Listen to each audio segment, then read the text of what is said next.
Bismillahirrahmanirrahim. Alhamdulillah. Allahumma shalli ala Muhammad wa ala alihi wa sahbihi Muhammad. Qala Allah Ta'ala wa idza kunta fihim fa aqamta lahumus shalah faltakum ta'ifatun ukhra falyusallu ma'ak. Allah Ta'ala berfirman dalam Al-Quranul Karim, wa idza kunta fihim fa aqamta lahumus shalah. Apabila kamu berada dalam medan peperangan bersama-sama kumpulan kamu, maka hendaklah kamu berikan as-salah. Fa aqamta lahumus salah, hendaklah kamu mendirikan salah. Faltakum ta'ifatun ukhra falyusallu ma'ak. Apabila satu golongan salat, maka kamu bersalat pula selepas daripada itu. Ayat ini iaitu Allah Ta'ala turun kepada Nabi SAW ketika Nabi dalam peperangan. Maka Allah Ta'ala rakyat kata, bila kamu duduk dalam medan peperangan, maka disuruh kamu itu mendirikan salat saya berjemaah.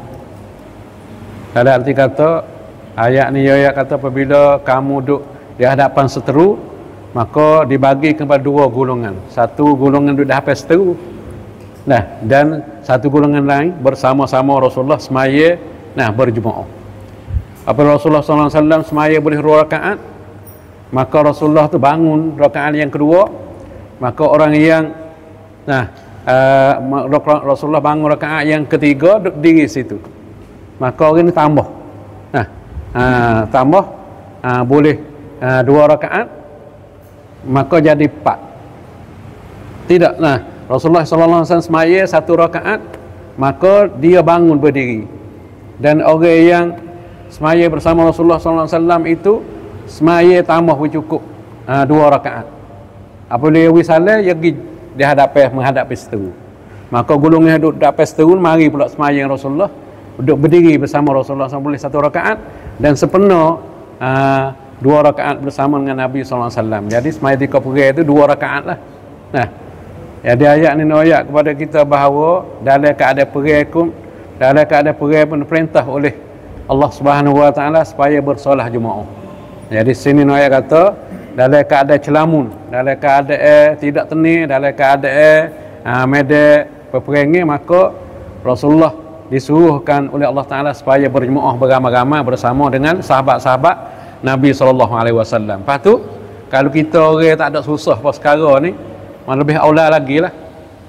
Sebab tu kalaulah kita dengan ayat semacam ni, patutlah kita ambil daripada apa yang berlaku zaman Rasulullah tu, walaupun dalam keadaan medan perang, maka mereka itu sentiasa bersolah jemaah bersama dengan Nabi SAW. Dan kalau kita tengok ayat-ayat lain pun begitu juga, menggalak kepada kita bahawa kita semaya ramai-ramai, tak disuruh kita semaya seorang. Allah Ta'ala rakyat dalam Quran kata, warka'u ma'ar raki'in, dan rokoklah kamu bersama orang rokok.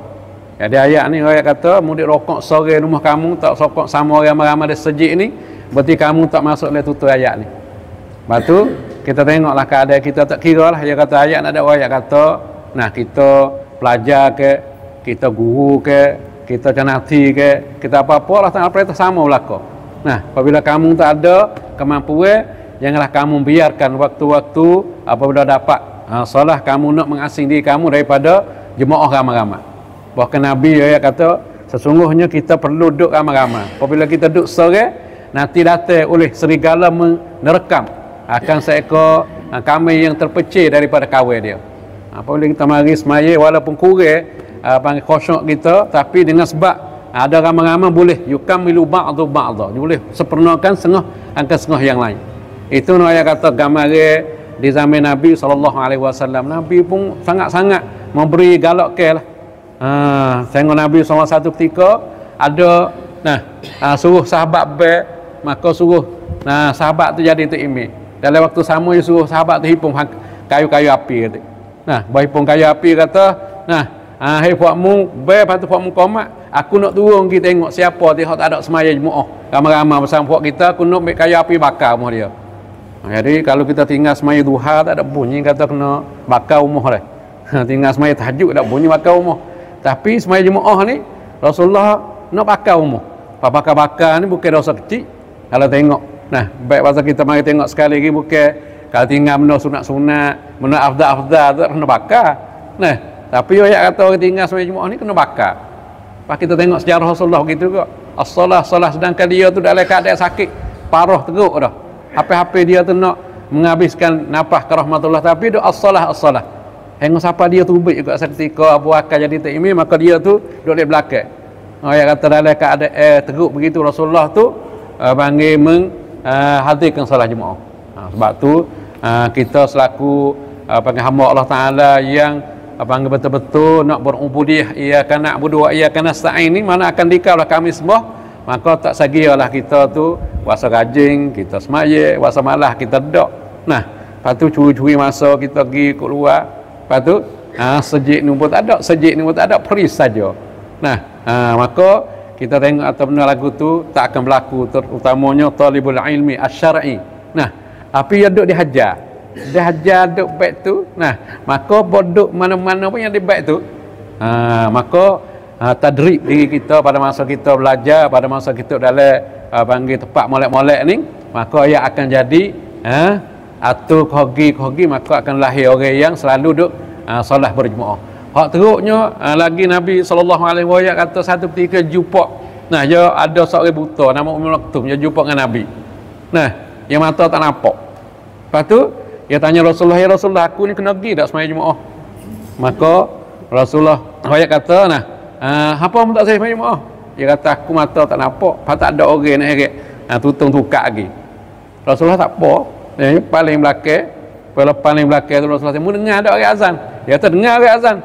Izan fa ajib, maka kamu kena pergi patullah. Tu nak ayat kata orang buta kena pergi juga. Pas tak ada orang tutung lagi, tapi ada orang-orang dia boleh carilah ke mana-mana boleh.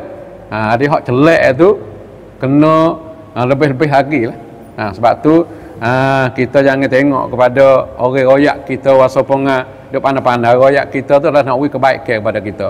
Nah, terutama artikan kita royak semua lah. Mulai sembahyang Jumaat ni, nah, tak patutlah kita tu nak panggil asing diri kita pada jemaah dalam masjid Allah Subhanahu Wa Taala. Nah, kalau hak tengah hari sini, kalau hak di lain pun seperti tu juga. Learning Malaysia ada Denarung. Nah, maya subuh tu wispa sembahyang Jumaat. Jadi kita lebih naruh pada ya.